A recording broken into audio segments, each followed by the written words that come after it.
It started with a scream no one could place. Just after dawn, before the city stirred to life, a security guard stumbled out of room 17B, eyes wide, face pale, whispering something about the man inside sitting up without warning. But when backup rushed in, the man hadn't moved an inch. He just lay there, covered in gauze, still as stone, eyes open, calm, unreadable. It wasn't the first strange thing. And it wouldn't be the last. St. Avalon General stood like a battered old ship against the rising storm of Eastport's chaos. Located near the docks where old factories coughed smoke into the sky, it had long been a place of both miracles and misfortunes.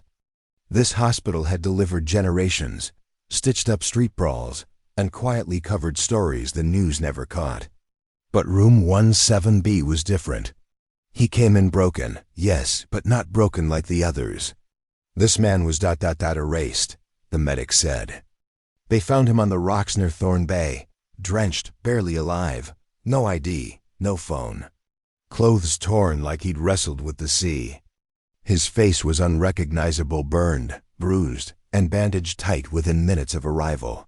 They'd called him Simon Halle, but that name never stuck. Everyone just called him the man behind the curtain. No family called. No police followed. And yet, 2 guards were stationed near his room every night, and files went missing from his intake folder twice in the first week. Everyone had theories. He's a spy. He murdered someone. He's cursed. The hospital staff, usually chatty and warm, had learned to change the subject quickly whenever room 17B came up. But not Isabel. Isabel Hart had never been good at walking away. She came from Belridge, a sun-bleached town where people still left their doors open and neighbors brought soup during storms.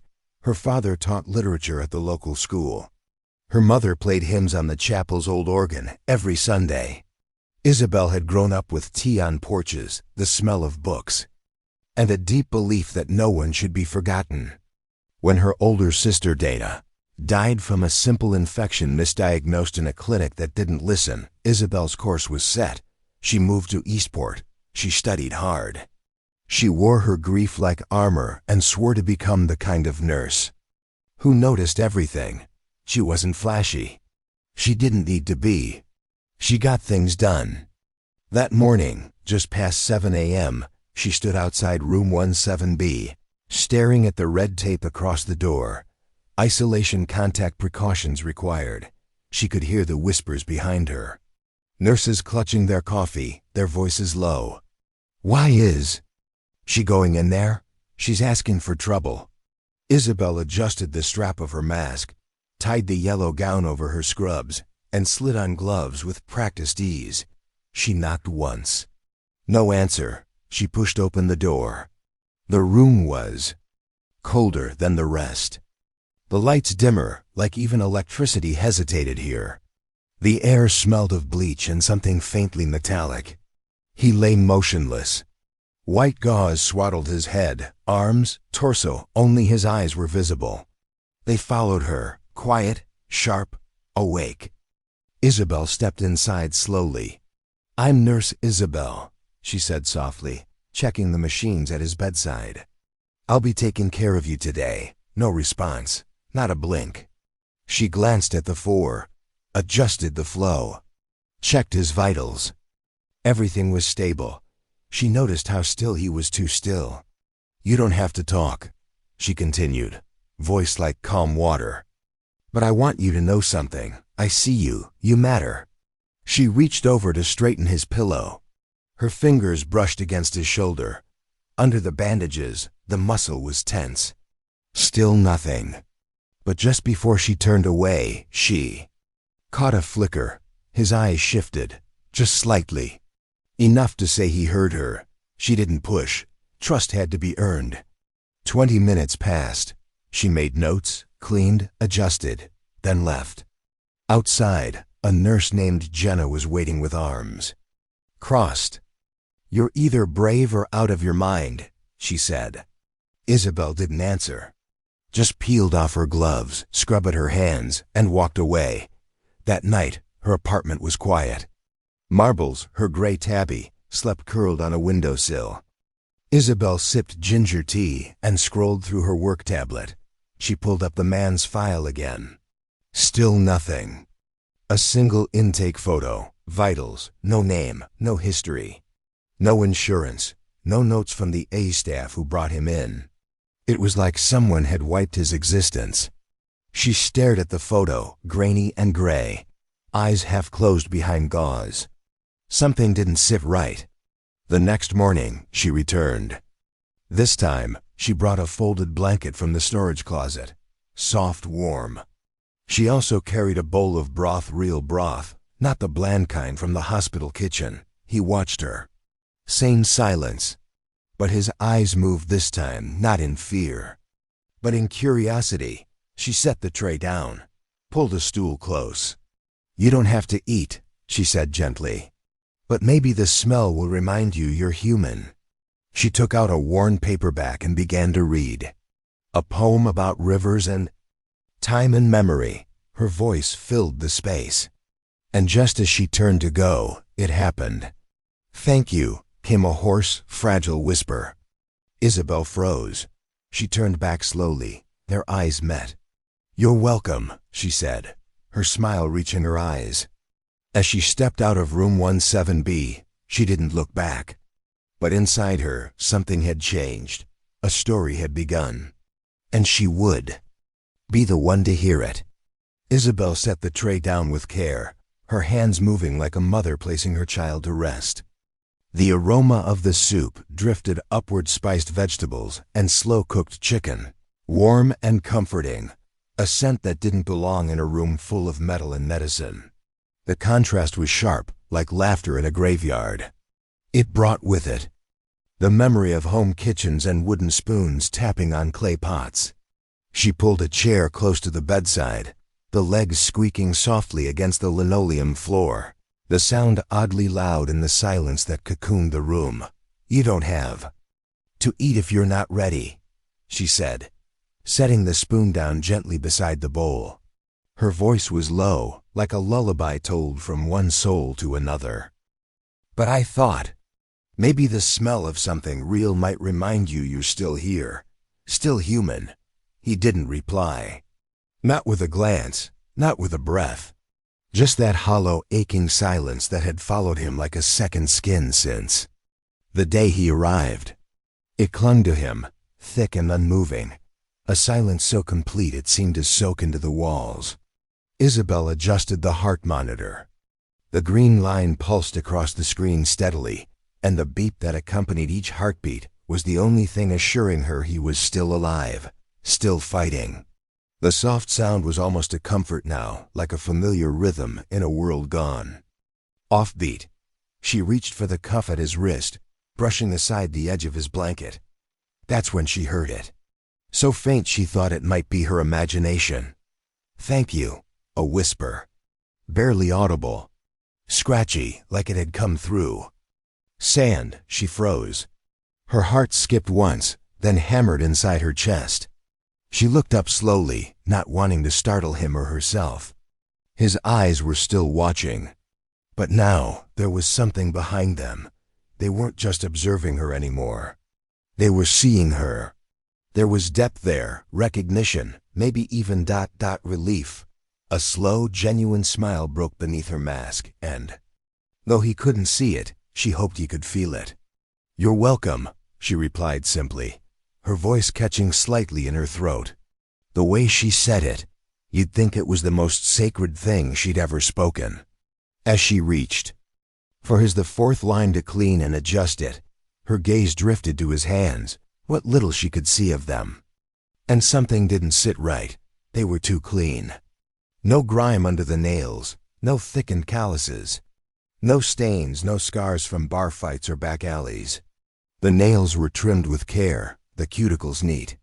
His skin, though dry, was smooth, well maintained, like someone who had lived a life far removed from violence. Not the hands of a man on the run. Not the hands of a monster. She leaned in slightly, her nurse's eye picking up every detail. Faint, faded scars rested along his wrists. Not jagged, not haphazard, surgical, intentional, controlled. Someone had cut into him, not to hurt but to heal. She reached to tuck the blanket around him more tightly, instinct guiding her hands. And that's when she saw it. Barely peeking from beneath the edge of his hospital bracelet, tucked under the gauze like a forgotten truth, was a tattoo. Small, intricate, a crest. 2 lions flanking a shield, their bodies curved in perfect mirrored arcs, each line delicate and deliberate. This wasn't prison ink. It wasn't something scrawled in haste. It looked like a family emblem, an heirloom. The kind of mark carried by someone born into legacy, old money, nobility, bloodline. Her fingers hesitated, lingering. A heartbeat too long before retreating. She said nothing, she didn't react, she just memorized it. Every stroke, every curve, every hidden detail. It burned itself into her mind like a brand. That evening, the staff lounge hummed with quiet gossip. The fluorescent lights buzzed overhead. The coffee machine sputtered and groaned as it dispensed yet another watery, overbrewed cup. Isabel sat by the window, her legs crossed, the manila folder resting on her knees. Simon Hawley, room 17B. The label felt so absurd now, like trying to name a ghost. She opened it again, knowing what she would find but needing to see it again anyway. A grainy photo taken under poor lighting, the man's face hidden beneath. The bandages, vitals, stable but strange. Incident report. Found unconscious, suspected drowning. Aggressive history unknown. Handle with caution. No ID, no family, no medical record. Not a single soul listed under emergency contact. It wasn't a file, it was a void. Jenna, tall and tired, flopped into the chair across from her. Her gums snapped between her teeth. "You know," Jenna said, eyebrows raised, "you don't have to keep going in there. No one's handing out medals for compassion." Isabel closed the file slowly and rested her hands over it. "Everyone deserves someone who doesn't give up on them," she said softly. There was no judgment in her voice, just truth. Jenna rolled her eyes, snapped her gum, and stood. "Suit yourself. Just don't come crying when he turns out to be what they say." Isabel didn't watch her leave. She stared instead at the folder in her lap. She wasn't afraid he'd snap. What she feared deep in the pit of her gut was that the truth wasn't about violence. It was about power, about lies, about someone trying very hard to erase him. The days that followed ran together like spilled paint. One fluorescent lit hour bleeding into the next. But room 17B had shifted. It wasn't just a room anymore. It was something else. A tension point, a hidden door. She brought him small things. A thin book of poetry left on the windowsill. A crossword puzzle casually opened on the tray. A tiny portable radio she tuned to soft jazz, just loud enough to be background noise.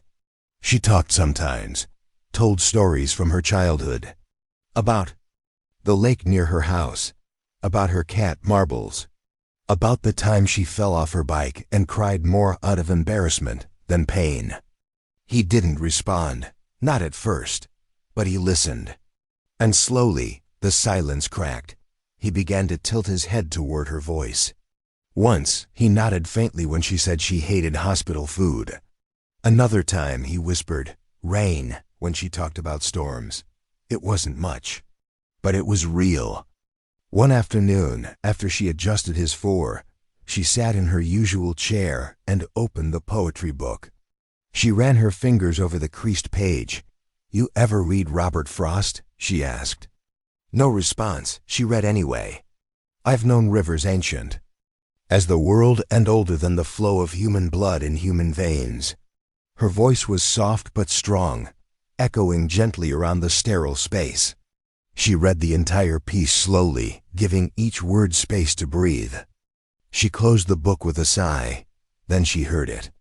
"I know rivers too." Her eyes snapped up. He was staring at her. There was something in his gaze that hadn't been there before. Memory. pain, and something that shimmered just beneath. The surface. She didn't press, didn't pry. "Then you know," she said softly, "what it feels like to carry something inside you that nobody else sees." He blinked once, slow, measured. It was the beginning of something fragile. Something sacred. A few days later, she was adjusting his oxygen when the hospital's intercom burst to life. Code blue, pediatric, room 6A. Her stomach dropped. Her breath caught in her throat. Before she could move, she heard him. "Wrong paddles," he whispered, voice more solid than before. "Too big for a child that small. They'll crack the sternum." She froze, turned. He was still. Eyes shut, mouth closed. Pretending, but she'd heard him, and it chilled her. How did he know that? Who was he really? The story she thought she was telling had changed. The man in room 17B was no mystery patient anymore. He was a man hiding a truth bigger than the hospital could hold. And Isabel had just crossed the threshold into it. Late one evening, after her shift had officially ended, Isabel found herself standing quietly outside room 17B. She didn't mean to be there. Her feet had simply led her, past the elevators, past the staff lounge, past the place where her day should have ended. But something about that room about him called to her, not with sound, but with weight. It wasn't about duty anymore. It was instinct. She knocked once, soft as a secret, then slipped inside. The room welcomed her with dim stillness. The blinds were half closed, moonlight slicing across the floor in silver strips. Machines glowed faintly in the shadows. The man, no, not just. A man lay motionless in the bed, eyes half closed, his chest rising and falling in a rhythm she now knew by heart. Isabel pulled her chair closer, settling into it slowly. She didn't speak at first. Just watched him, the same way you watch a fire when you're not sure if it will go out or explode. Then, in a near whisper, "I don't know who you really are." Silence. "I don't need to," she continued, her voice steady. "Not yet," he didn't reply. But something flickered behind his eyes. A tremor, a twitch, something alive and afraid. She leaned in slightly. "Whatever you're hiding, ... I want you to know I'm not here to hurt you." This time there was a response, subtle but unmistakable. His lips parted. A breath formed into a word. "It's not safe for you." His voice was low, gravelly, dry as dust. Isabel folded her arms slowly, her expression calm. "I can handle myself." He shook his head, weakly but with certainty. "You don't know what they did, what they'll do. To anyone who helps me." Her heart pounded, but she kept her voice even. "Then you're lucky," she said gently, "because I'm not like everyone else." She stood to adjust his blanket. As she leaned forward, the fabric of his hospital gown shifted, just slightly, and there it was, a mark. On the back of his shoulder, a tattoo, elegant, ancient, regal, 2 lions, golden and crowned, standing on either side of a detailed shield. An insignia not of the streets, but of legacies. One she'd seen before, but where? She tucked the blanket back over his shoulder with the same care one might use to close a sacred book. Her mind, however, was no longer calm. It raced, that symbol. She knew it. From somewhere, he wasn't just someone. He was someone powerful, someone hunted. Someone whose existence, if exposed, could topple giants. That night, Isabel barely slept. She tossed beneath her thin sheets, eyes on the ceiling fan spinning in slow, lazy circles. Her thoughts spun faster. That tattoo, that insignia, burned itself into her memory. Where had she seen it? By morning, she had made up her mind. During her evening break, Isabel slipped into the hospital's records room. The air was dry, the lights harsh. Row after row of patient folders blinked back at her. She logged into the system, hands slightly trembling. What she was doing could cost. her job, maybe even her license. But the truth mattered more now. She typed in his room number. 17B. What appeared made her stomach drop. Nothing. No insurance number. No next of kin. No scanned ID. The digital file was little more than a ghost entry. Bare bones. An entry with no weight, no history. Someone had scrubbed him clean. Erased him, not a runaway. Not a criminal. Someone they didn't want the world to find. She shut the system quickly, her breath shallow. This wasn't medicine anymore. This was survival. Later that night, at home, Isabel sat at her kitchen table. The room was lit only by a warm lamp. Outside, the wind moved the trees. Inside, she opened her laptop. Her fingers hesitated, then typed into the search bar, "Family crest 2 lions shield golden crown." Hundreds of results. Coats of arms, royal crests, ancient European lineages. And then she saw it, the exact symbol, the same lions, the same shield. A headline sat above it in bold black letters: Ashford Dynasty, Billionaire Empire in Crisis. Her blood ran cold. She clicked. There it was. Nathaniel Ashford, missing, presumed dead. Declared gone 8 months ago after a supposed boating accident off the coast of the Hamptons. Rumors of embezzlement. Whispered ties to organized crime. But no body ever found. Until now. Isabel pressed a hand to her mouth. Her patient. The man in room 17B. He wasn't a ghost. He was Nathaniel Ashford, heir to one of the oldest fortunes in the country. And someone had tried very hard to erase him from the world. The next morning, her hands shook as she entered his room. Nathaniel watched her with the same guarded expression. But she wasn't the same woman who had first walked into this room. She knew now, and he knew that she knew. She closed the door gently, sat beside him. For a long moment, she said nothing. Then she pulled out her hospital tablet and turned the screen toward him. The headline stared back at them. Nathaniel Ashford, presumed dead, family fortune in turmoil. His eyes flickered. A slow blink, not shock recognition, pain. He didn't deny it, didn't argue. He just closed his eyes and exhaled slowly, as if giving up the last thread of a lie he no longer had the strength to hold. "It's you, isn't it?" Isabel whispered. Silence. Then finally, a shallow nod. His voice came out rough. Barely formed. "They tried to kill me." She leaned. In every muscle alert. My own family. Members of the board. They framed me. Embezzlement. When I refused to go quietly, they staged the accident. Paid off the Coast Guard. Filed fake reports. He coughed, wincing. Isabel helped him sip water. His hands trembled against hers. "I swam for hours." He rasped. "Friends found me, hid me, but they ... They found out, tried again. This time poison." Her grip tightened around the cup. The pieces all fit now. The blank file. The scars. The silence. "Why didn't you tell anyone?" She asked, barely above a breath. He gave a bitter, broken laugh. "Would you believe a dead man?" His voice cracked. She felt it all in that sound. The betrayal, the loneliness, the exhaustion of running. She looked at him, really looked. Under the bruises, beneath the layers of fear. He wasn't dangerous. He was hunted. And Isabel knew, in that quiet, trembling moment, she couldn't walk away. Not now. Not ever. She stood slowly, her voice like a quiet promise. "You're not alone anymore, Nathaniel. I'll help you." His body sagged into the mattress, a shudder rippling through him.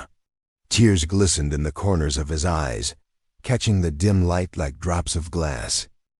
For the first time since waking up in this cold, fluorescent box of a room, Nathaniel Ashford let himself believe in something he hadn't dared touch in months' hope.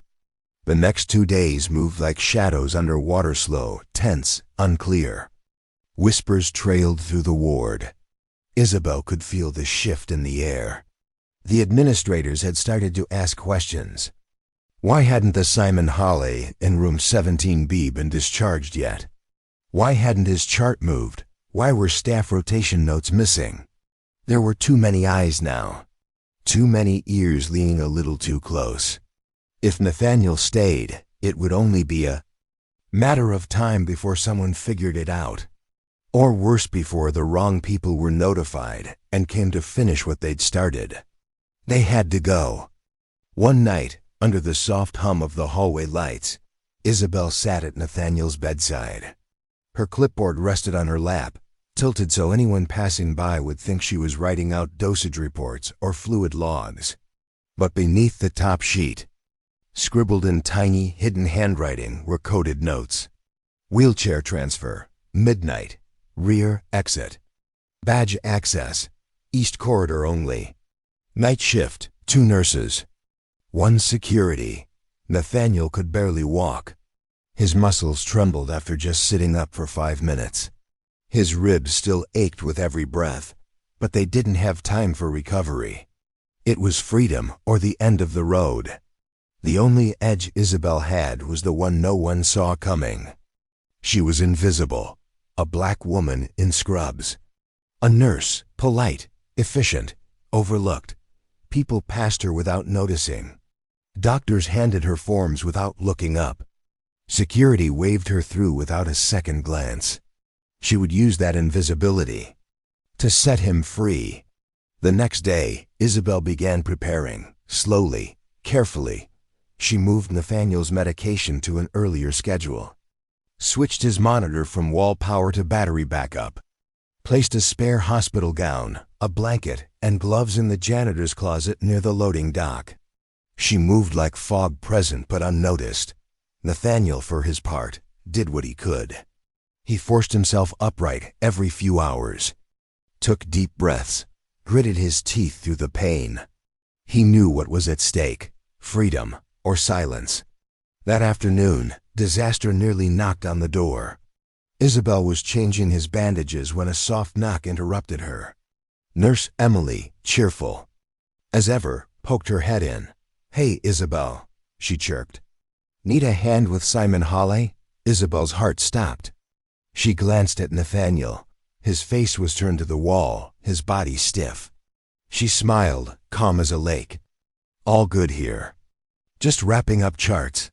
Emily nodded but didn't move. Her eyes flicked to Nathaniel for a moment too long. Then, whispering with a grin, "Weird, right? Some people say he's faking. Like ... maybe he's not even sick." Isabel laughed softly. "Aren't we all some days?" Emily giggled, gave a playful shrug, and disappeared. As soon as the door clicked shut, Isabel exhaled. They had to move. Now that night, just after midnight, the hospital halls were near silent. The only sounds were the distant squeak of a mop and the soft clink of a nurse's pen at the desk. Isabel pushed an empty hospital bed down the hallway, wheels whispering across tile. Her badge hung around her neck. Her heart beat faster with every step. Room 17B, Nathaniel was ready. Pale, weak, but ready. He slid onto the bed with a grimace. Isabel adjusted the blanket so that only his bandaged face showed. She attached a fake 4 and positioned a monitor cord across the covers. "Deep breath," she whispered. He nodded just once. She opened the door and pushed the bed forward, her fingers tight on the rail. Every creak sounded like a scream. They passed the first security post. The guard, slouched in his chair, glanced up briefly. "Late night scan," Isabel said with a shrug. "Dr. Keller's orders." The guard yawned, waved them through. She could have collapsed with relief. They moved faster now. Down the east corridor, toward the loading dock. The exit panel was just ahead when a voice rang out. "Hey, who goes there?"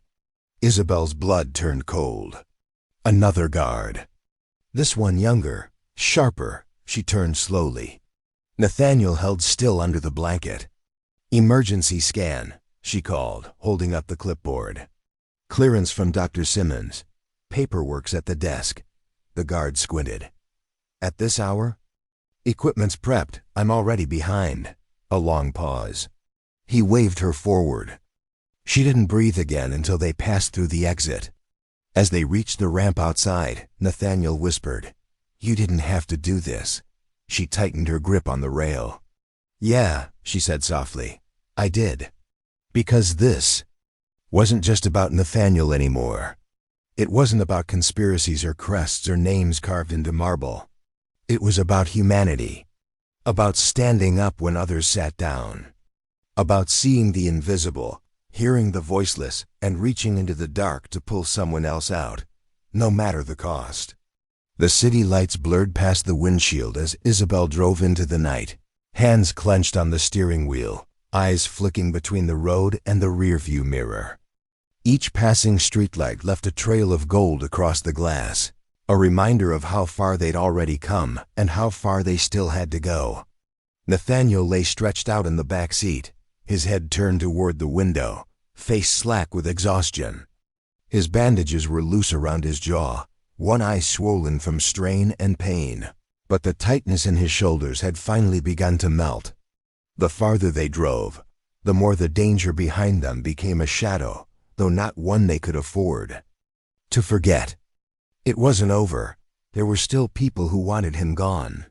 People who'd tried to erase his life from every database, every headline, every record.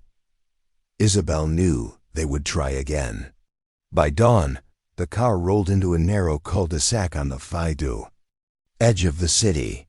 The houses were old, their gardens overgrown with ivy and silence. This was where no one asked questions, where neighbors kept to themselves. A safe place, at least for now. Isabel turned off the engine and stepped out. Her breath misted in the cold morning air. She moved quickly to the passenger side and opened the door, crouching beside Nathaniel. "You ready?" she asked gently. He nodded slowly. He was pale, shaky, but alert. A heavy-set man emerged from the porch of the nearest house. Dark skin, kind eyes, and a stance that spoke of both strength and protection. He walked toward them, his steps firm but cautious. "You're safe now, son," the man said, offering his hand. Nathaniel grasped it, his grip weak but sincere. His shoulders sagged, the tension evaporating into the early morning air. Isabel stayed by the car, arms folded across her chest. Watching, waiting, unsure if this was the end of her part or the beginning of something else. Nathaniel saw the hesitation in her eyes. "You saved my life," he said, voice hoarse but strong. "You should hear the rest." He motioned her toward the house. Inside, the living room was dim and quiet. Curtains drawn. The walls held photographs of people long gone, and the air smelled faintly of old wood and lemon polish. Nathaniel eased himself into a chair and looked around the room. 2 other people waited there, one woman with salt and pepper braids, another man in a tweed jacket who looked like he belonged in a library, not a safe house. They were all eyes. Friends of his father. People who had once stood behind the Ashford name before it was tainted by betrayal. Then Nathaniel spoke. He told them everything. The embezzlement accusations. The staged boating accident. The board members who'd turned on him. The lawyers, the police, the doctors, everyone who had been paid off to close the door on his story. "They didn't just want me gone," he said, his voice shaking. "They wanted to control everything. My uncle orchestrated it. He wanted the family's fortune, the legacy, the power. When I refused to sign away the company, they made me disappear." He looked at Isabel. "You gave me a second chance. You brought me back when the world had buried me." Isabel swallowed hard. She hadn't done it for thanks.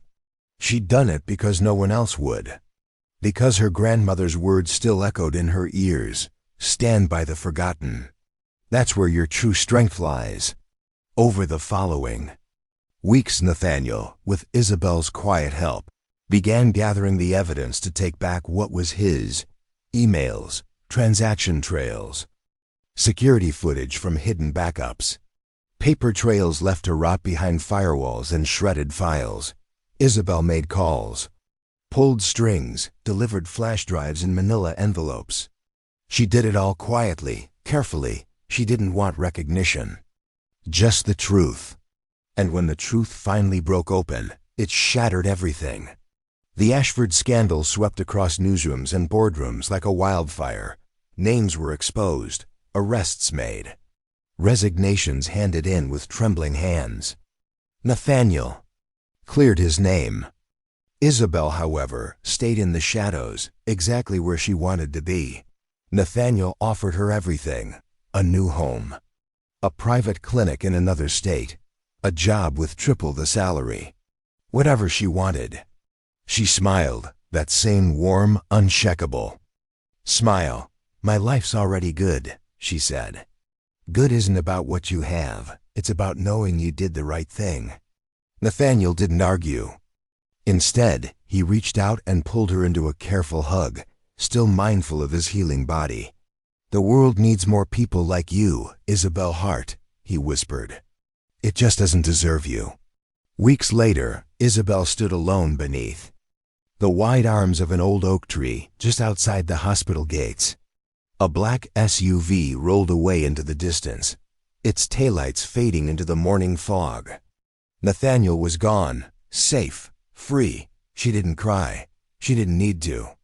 The sun was rising through the trees, painting the sky in soft gold.